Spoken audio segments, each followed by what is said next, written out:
இப்போது இந்த சமரச சன்மார்க்கம் அதில் இப்போ நான் ஒரு சாதாரணமான ஆள், நான் வந்து சமரச சன்மார்க்கத்தில் இணையணும் அப்படின்னா அதுக்கு என்ன கோட்பாடுகள் இங்கே? அது எல்லாம் ஒரே கோட்பாடு தான். உயிர்களை கொல்லக்கூடாது, கறி மாமிசம் இது சாப்பிடக்கூடாது, கொல்லக்கூடாது. புலால் உண்ணாமை, அற்றார் அழிவசி தீர்த்தல்ங்கிற அன்னதானம் ஜீவகாருண்யம் செய்கின்ற செயல் உங்களுக்குள் இருந்தால் நீங்கள் சமரச சுத்த சன்மார்க்க சங்கத்தில் நீங்கள் சேர்ந்து விட்டீர்கள்.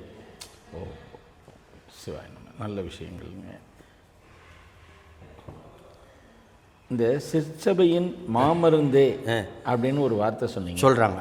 அதான் இந்த சிற்சபையினுடைய மாமருந்துங்கிறது வள்ளல் பெருமானை சொல்கிறீங்களா, அருட்பெருஞ்சோதி ஆண்டவரை சொல்கிறீங்களா? அருட்பெருஞ்சோதி ஆண்டவரை சொல்கிறோம். சிற்சபை என்பது வள்ளல் பெருமானார் உருவ வடிவத்தில் இருந்த பொழுது அவருக்குள்ளும் அது சிற்சபையாக இருந்தது, நமக்குள்ளும் அது சிற்சபையாக இருக்கின்றது. ஆனால் அருட்பெருஞ்சோதி ஆண்டவர் என்பதுதான் அதற்குள் மாமருந்தாக என்றும் பிறவிப்பிணியை போக்கி என்றும் தன்னோடு தன்னாக இணைத்து கொள்ளுகின்ற மரணமிலா பெருவாழ்வை அருளுகின்ற அருட்பெருஞ்சோதி ஆண்டவர் தான் அந்த இடத்திலே மாமருந்தாக நின்று இருக்கின்றார்.